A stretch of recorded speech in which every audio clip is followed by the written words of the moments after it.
Hello అండి, welcome to Lakshmi వలోలాస్ kitchen. నేను మీ లక్ష్మి. ఈరోజు వీడియోలో మీ అందరికీ కూడా ఎమ్మీగా ఉండేటువంటి పర్ఫెక్ట్ బెస్ట్ బిర్యానీ చేసి చూపించబోతున్నాను. అదేంటి అంటే నాటుకోడితో బిర్యానీ అండి. చాలా ఎమ్మీగా ఉంటుంది.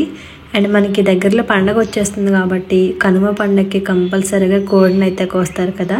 సో ఆ కోడితో కర్రీ చేసుకొని ఇలా కొద్దిగా చికెన్ బిర్యానీ చేసుకోండి. ఎంత ఎమ్మీగా ఉంటుందంటే చెప్పలేం మాటల్లో. మరి ఎలా చేయాలో చూసే ముందుగా వీడియోకి అయితే లైక్ చేసేయండి. మనం నాటుకోడితో బిర్యానీ చేసుకోవడానికి ఒక మసాలా ప్రిపేర్ చేసుకోవాలండి. దానికోసం స్టవ్ పై ప్యాన్ పెట్టుకుని 2 ఇంచు దాల్చిన చెక్క, ఒక అనాస పువ్వు, చిన్న జాజి పువ్వు ముక్క వేసుకుని, అలాగే 4 ఇలాచి, 2 మరాఠీ మొగ్గలు ఇది వేసుకుంటే ఫ్లేవర్ చాలా బాగుంటుంది. అలాగే 10 వచ్చేసి లవంగాలు వేసుకుంటున్నాను. తర్వాత చిన్నది జాజికాయ అండి, ఎక్కువగా వేయకూడదు, ఫ్లేవర్ బాగోదు అనమాట, కొంచెం వేసుకోవాలి. తర్వాత ఒక 1 టీ స్పూన్ జీలకర్ర వేసుకుని 3 టీ స్పూన్ల వరకు ధనియాలు కూడా వేసుకోవాలి. సో ఇవన్నీ కూడా లో ఫ్లేమ్లో ఉంచి దోరగా వేయించుకోవాలి. 1 నిమిషం పాటు వేగితే బాగుంటుందండి. అలా వేగిన తర్వాత ఇందులోకి ఒక 5 ఎండుమిర్చి తీసుకుని ముక్కల్లా కట్ చేసి వేసుకున్నాను. లోపల గింజలు కూడా మనకి బాగా వేగితే బాగుంటాయి. సో ఎండుమిర్చి కూడా వేసుకుని ఇవి కూడా వేగిన తర్వాత స్టవ్ ఆఫ్ చేసేసుకుని వీటిని పూర్తిగా చల్లార్చుకోవాలండి. ఇప్పుడైతే నేను ఇక్కడ 1/2 కిలో నాటుకోడి చికెన్ తీసుకున్నాను. దీన్ని శుభ్రంగా వాష్ చేసి బౌల్లోకి తీసి రెడీగా పెట్టేసుకున్నాను అనమాట. అయితే మనకి బిర్యానీలో డైరెక్ట్గా వేసుకుంటే ఇది ఉడకదు కాబట్టి ముందుగా కుక్కర్లో ఉడికించేసుకోవాలి. దానికోసం స్టవ్ పై కుక్కర్ పెట్టుకుని ఒక 1/2 కప్పు వరకు ఆయిల్ వేసుకోవాలి. నాటుకోడి కదండి, ఆయిల్ కొంచెం ఎక్కువగానే పడుతుంది. ఆయిల్ బాగా హీట్ అయిన తర్వాత మనం శుభ్రం చేసి పెట్టుకున్న నాటుకోడి అంతా కూడా వేసేసుకొని, అలాగే ఇందులో చిటికెడు పసుపు, ఒక 1/2 టీ స్పూన్ ఉప్పు వేసుకోవాలి.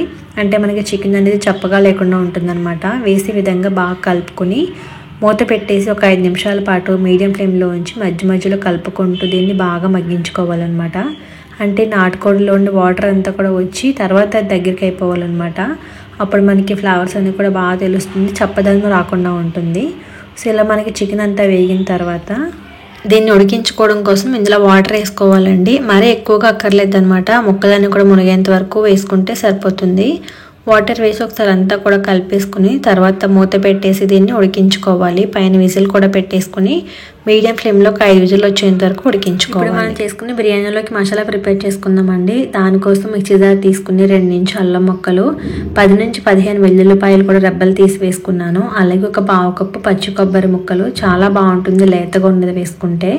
అండ్ మనం ముందుగా వేయించుకున్నాం కదండి, అవన్నీ కూడా చల్లారిన తర్వాత ఇందులోకి వేసేసుకోవాలి. ఇప్పుడు వచ్చేసి ఒక 1 టీ స్పూన్ వరకు సోంపు వేసుకుంటున్నాను అండి. ఇష్టం లేకపోతే స్కిప్ చేసేయచ్చు. అలాగే కంపల్సరీగా ఒక 1 టేబుల్ స్పూన్ గసగసాలు కూడా వేసుకోండి, చాలా బాగుంటుంది ఫ్లేవరు. అండ్ ఒక 2 బిర్యానీ ఆకులు కూడా వేసుకుని కొద్దిగా వాటర్ వేసి మెత్తగా ఈ విధంగా పేస్ట్ చేసుకుని రెడీగా పెట్టేసుకోవాలి. ఇప్పుడు మనం బిర్యానీ చేసుకోవడం కోసం స్టవ్ పై ఒక మందంగా ఉండే ప్యాన్ పెట్టుకుని ఇందులోకి 3 టేబుల్ స్పూన్ల వరకు ఆయిల్ వేసుకోవాలండి. తర్వాత ఒక 2 టేబుల్ స్పూన్ల వరకు గీ కూడా వేసుకుంటున్నాను. అవి 2 కరిగిన తర్వాత బిర్యానీ స్పైసెస్ అన్నీ కూడా వేసి వేయించుకోవాలి.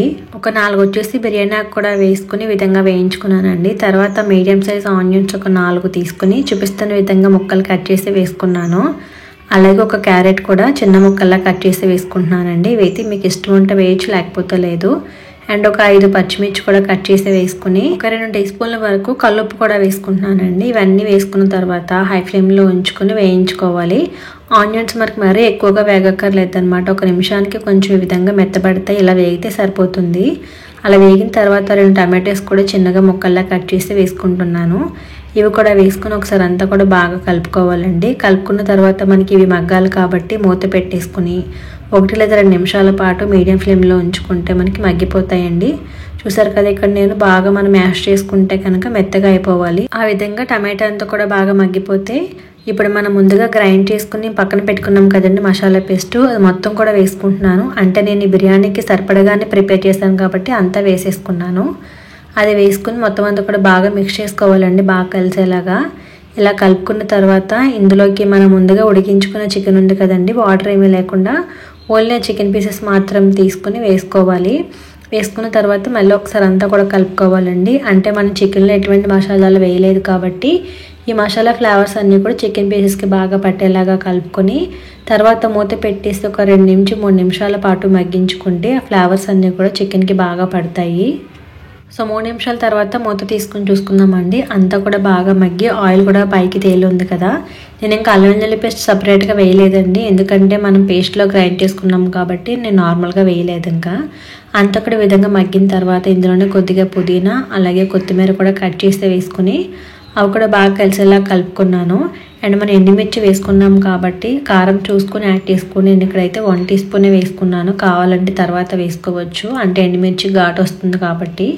సో కారం వేసి కలుపుకున్న తర్వాత నేను ఇక్కడ 3 గ్లాసుల వరకు నార్మల్ రైస్ ఉంటాయి కదండి, సోనా మసూరి రైస్, అవి ముందుగా కడిగి నానబెట్టి ఉంచుకున్నాను. సో ఆ నానబెట్టుకున్న రైస్ని వాటర్ ఏమీ లేకుండా ఇందులోకి వేసేసుకుని కలుపుకుంటూ 1 నిమిషం పాటు బాగా వేయించుకున్నానండి. అలా వేగితే కనుక మనకి రైస్ అనేది పొడి పొడిగా వస్తుందన్నమాట, ముద్దగా వచ్చేయకుండా. ఇలా బాగా కలుపుకొని వేయించుకున్న తర్వాత చికెన్ ఉడికించుకున్న వాటర్ నాకు ఒక 1 కప్ వచ్చాయండి. అంటే 1 గ్లాస్ రైస్కి 2 గ్లాసెస్ వాటర్ చొప్పున నేను 3 గ్లాసుల రైస్కి కూడా నేను ఈ కప్తో తీసుకున్నాను రైస్. సో 3 కప్పుల రైస్కి 6 కప్పుల వరకు వాటర్ వేసుకున్నాను. ఒకవేళ బాస్మతి రైస్ అయితే కనుక 1 కప్ రైస్కి 1.5 కప్ వాటర్ వేసుకుంటే సరిపోతుంది. సో ఇలా వాటర్ వేసుకుని అంతా కూడా బాగా కలుపుకున్న తర్వాత హై ఫ్లేమ్లో ఉంచి మూత పెట్టేసి దాన్ని ఉడకనివ్వాలండి. ఒక 2-3 నిమిషాలకి మళ్ళీ మూత తీసుకొని చూస్తే మనకు ఉడకడం స్టార్ట్ అవుతుందండి. అప్పుడు మనం మీడియం ఫ్లేమ్లో పెట్టేసుకుని ఒకసారి అంతా కూడా బాగా మిక్స్ చేసేసుకోవాలి. అంటే అడుగు నుండి రైస్ కుక్ అయిపోయి పైన బియ్యంలో ఉండిపోతుంది కదా. కలుపుకొని తర్వాత ఉప్పు కారం సరిపోయా లేదా అని చెక్ చేసుకోండి కొద్దిగా వాటర్ తీసుకుని. నాకైతే ఇక్కడ కొంచెం ఉప్పు తగ్గిందండి, అందుకోసం మళ్ళీ ఇంకొక 2 టీ స్పూన్లు ఉప్పు వేసుకుంటున్నాను. కారం అయితే ఇంకా యాడ్ చేయలేదండి, ఎందుకంటే స్పైసీ నాకు సరిపోయింది, మీకు ఒకవేళ కావాలంటే యాడ్ చేసుకోవచ్చు. ఉప్పు వేసుకుని అంతా కూడా బాగా కలిపేసుకుని మూత పెట్టేసి మళ్ళీ ఇంకొక 5 నిమిషాల పాటు ఉడికించుకుంటే మనకి కొద్దిగా వాటరీగా ఉన్నట్టు ఉంటుంది. మళ్ళీ ఒకసారి అంతా కూడా కలుపుకోవాలి. మనకి చికెన్ ఆల్రెడీ ఉడికిపోయింది కాబట్టి ఇంక ఇప్పుడు ఓన్లీ రైసే ఉడకాలండి. అలా మనం చెక్ చేసుకుంటూ ఉంటే మనకి కరెక్ట్గా ఉడుకుతుంది. ఇలా మనకి వాటర్ కొద్దిగా ఉన్నప్పుడు మొత్తం అంతా కూడా కలుపుకొని విధంగా ఈవెన్గా సెట్ చేసేసుకుని తర్వాత మళ్ళీ మూత పెట్టేసుకుని ఇంకొక 5 నిమిషాల పాటు ఉడికించుకుంటే రైస్ అంతా కూడా బాగా ఉడికిపోతుంది. మళ్ళీ ఇంకొక 5 నిమిషాల పాటు ఉంచుకొని తర్వాత చూపిస్తున్నాను చూడండి. మనకి ఎక్కడ కూడా వాటర్ లేకుండా రైస్ అంతా బాగా ఉడికిపోయింది. మీరు కావాలనుకుంటే కనుక సేమ్ ప్రాసెస్ కుక్కర్లో కూడా చేసుకోవచ్చు, అయితే ముందు మనం చికెన్ ఉడికించేసుకోవాలన్నమాట. అండ్ ఇక్కడ చూపిస్తున్నాను చూడండి, మనం చేతితో కొద్దిగా రైస్ పట్టుకొని చూస్తే పలుకేమీ లేకుండా ఉంటే కరెక్ట్గా ఉడికిపోయినట్టే. నాకైతే బాగా ఉడికిపోయిందండి. ఇలా ఉడికిన తర్వాత స్టవ్ ఆఫ్ చేసేసుకుంటున్నాను. స్టవ్ ఆఫ్ చేసేసి ఒక 1/2 అవర్ తర్వాత కనుక సర్వ్ చేసుకుంటే రైస్ అంతా కూడా పొడి పొడిగా వచ్చి చాలా బాగుంటుంది. అండ్ ఆ ఫ్లేవర్ స్మెల్ భలే వస్తుందండి ఇది వండుకునేటప్పుడు. అంతేనండి, నాటుకోడితో బిర్యానీ ఎలా చేయాలో చూసారు కదా. ఒక్కసారి మీరు కూడా ఈ విధంగా ట్రై చేయండి, ఇంటికి వచ్చిన అతిథులు ఖచ్చితంగా ఫిదా అయిపోతారనమాట. మరి మీరు ట్రై చేసిన తర్వాత మీకు ఎలా వచ్చింది అనేది అయితే నాతో షేర్ చేసుకోవడం అస్సలు మర్చిపోకండి. అలాగే వీడియో నచ్చితే లైక్ చేసి యూజ్ అవుతుంది అనిపిస్తే మీ ఫ్రెండ్స్ కూడా షేర్ చేసేయండి. మరి ఫస్ట్ టైం నా ఛానల్లో చూస్తున్నవారు ఇప్పటి వరకు సబ్స్క్రైబ్ చేయని వాళ్ళు కూడా ఖచ్చితంగా సబ్స్క్రైబ్ చేసి నాకు సపోర్ట్ చేయండి. Thank you for watching.